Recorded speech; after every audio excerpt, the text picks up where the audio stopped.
Oxytocin. This is the best chemical of all. Oxytocin is the feeling of love and trust and friendship. It's all the warm and fuzzies. It's all the unicorns and rainbows. It's the reason we like to spend time with our friends even if we don't do anything with them. We just sit and watch TV. We love their company. I promise you, nearly every single person sitting in this room today chose the person they're sitting next to. You're not sitting next to a stranger. You're sitting next to somebody you met, came with, or kind of know a little bit. Why? Because it makes you feel safer, doesn't it? If you got up and went and sat next to strangers, it wouldn't feel so good. That's the feeling of oxytocin. Oxytocin is that intense feeling of safety that someone's got your back. There are multiple ways you can get oxytocin.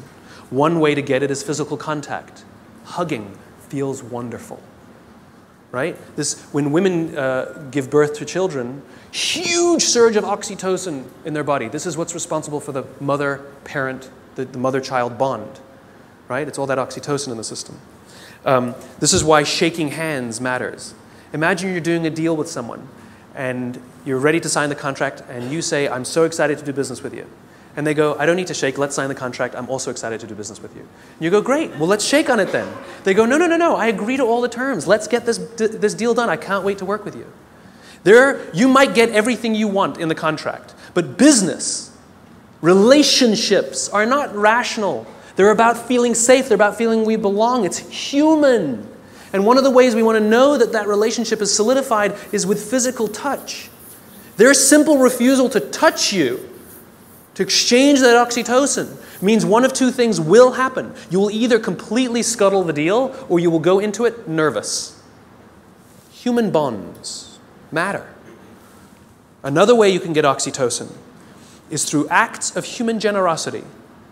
An act of human generosity is defined as giving of your time and energy and expecting nothing in return. Money doesn't work, sorry.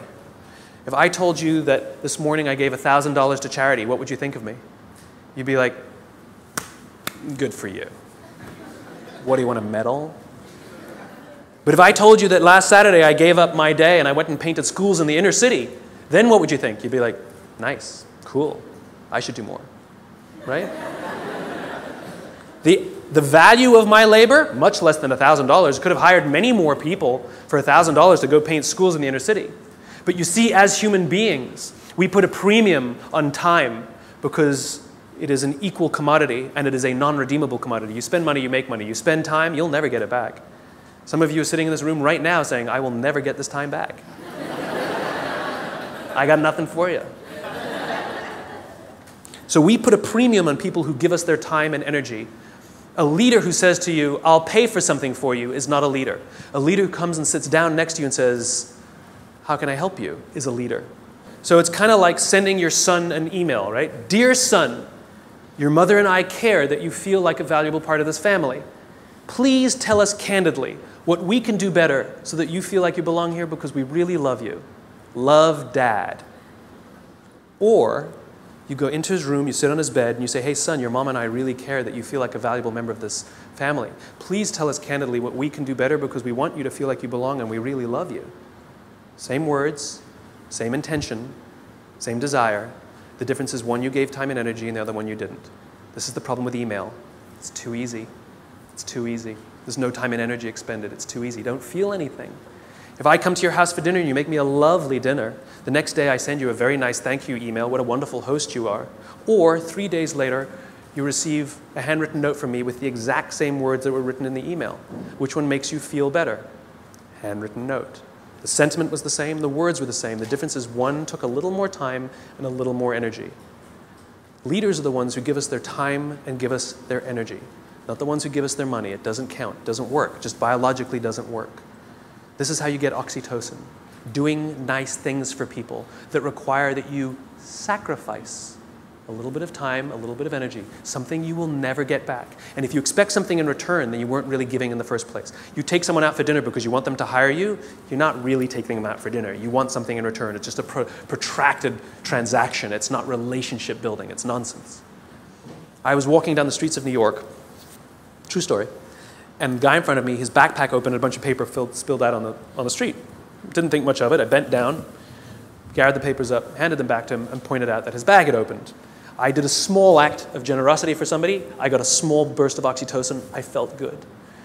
Also, the person on the receiving end of the act of generosity feels good. They get a shot of oxytocin. He felt good. He says thanks. I get to the end of the block, and I'm standing waiting to cross the street. And a guy who also happens to be standing waiting to cross the street turns around, true story, turns around and says to me, I saw what you did back there. That was really cool. As it turns out, witnessing acts of human generosity release oxytocin. Remember, our bodies are trying to get us to repeat behaviors that are in our best interest, and it's making us feel good when we see or do acts of human generosity so that we will do them. In fact, the more oxytocin you have in your body, the more generous you actually become. In other words, the more you do, the more you want to do. It gets better than that. Lots of oxytocin in your body inhibits addiction. It makes it very difficult to get addicted to something when you have lots of oxytocin in your body. It actually inhibits addiction. It boosts your immune system. It makes you healthier. That's why happy people live longer. It's why couples live longer. Oxytocin, it actually is good for us. It increases our ability to solve problems. It increases our creativity. It's really good for us, and it's not addictive. It just feels great. It takes time to build up, though. You know, if I went on a date with a girl the other day. It was a first date. We totally got along great. We're going to get married. Why are you laughing? That's my social life. The reason you laugh is because you inherently know that I cannot form a bond of trust strong enough to get married in 7 days. You know that. Why don't you go on a couple more dates? Right? Inherently, you know that. Right? But if I told you that I've been dating somebody for 7 years and we're not married yet, what do you say? What's wrong? In other words, we know that that bond of trust takes more than 7 days and less than 7 years. Don't know how long it takes, though. So when you start a new job and you're really excited to work there and they're really excited to have you, don't quite feel like you belong. You don't quite feel like you're trusted yet, right? Even though you were really excited and they're really excited, it takes time. And you have to do little acts of generosity and make little sacrifices, do little things for people. Not big risks, small risks. It's like dating. You know, you don't start by buying them a diamond. You start by taking them for lunch, buying them a drink, you know? Little bits. Then they take you out, or you take them out again. You do something a little bigger. Then you do that in a movie. Then they come over, and then you buy them flowers, and then you say, I love you. And one day you wake up in the morning, it's like you press this belief button. You just, I'm in love. I don't know when it happened. It just clicks, and you feel like you belong. Same thing at work. Same thing at work. It just clicks, and you feel like you belong because you got enough oxytocin built up in your system. We don't allow this to happen. We're too busy sending emails. We're too busy sending emails. The next time you want to tell somebody something, email is fantastic for the exchange of information, right? It's fantastic. Here's the report you wanted. The meeting's at 4 o'clock. Fantastic. What did you think of my idea? Do not reply on an email. That's an emotional question. Email is a rational tool. You get up from your desk. You walk the 30 feet. And you say, wanted to tell you what I thought of your idea. And I promise you, not only will that information be better received, but you will start to create relationship because oxytocin starts to get released. If you can't get up and walk 30 feet, pick up the telephone. I've done it. It's an amazing thing. You pick up the phone and you go, hey. They're like, hey, what's the matter? They're like, no, I'm just replying to your email. Wanted to tell you what I thought. What? And people who tell me, but I need a paper trail. Have the conversation, hang up and say, just to confirm what we talked about, boom, there's your paper trail. The reason we get so many emails is because we reply to them all. And 12 emails are sent, and then somebody misunderstands something, and somebody gets angry, and then you have to pick up the phone and deal with it anyway. Do it at the beginning. Quicker, easier, better. Biology. Give your time and give your energy.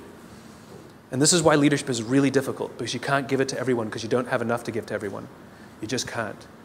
You have to make sure that you can trust others to trust others to trust others to trust others.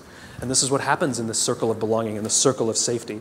This is what effective bureaucracy is, which is as the CEO, as the leader, or whatever your job is, you have one responsibility and one responsibility only, which is to make sure the people you know that you have physical contact with, you know their names, are confident and feel looked after, and encourage them to do the same for the ones who work beneath them, who work beneath them, who work beneath them. And when this group of people really feel safe, then they will invite in the customer to also feel safe. They will talk to these people as if they are human. I actually flew on an airline recently, and I was appalled at how I was treated. It was disgusting. It was like cattle, right? And I said something. I said, "Why do you treat people like cattle?" And she literally said to me, "I'm sorry, sir, I have to do it or I'll lose my job." What did she tell me? My organization that I work for doesn't make me feel safe. I don't feel like I belong. So I'm going to treat you like dirt to protect myself. As opposed to somebody who feels safe and says, "Sir, I will do everything in my power to make sure that you feel happy and good because I'm not worried." That's called a highly effective organization.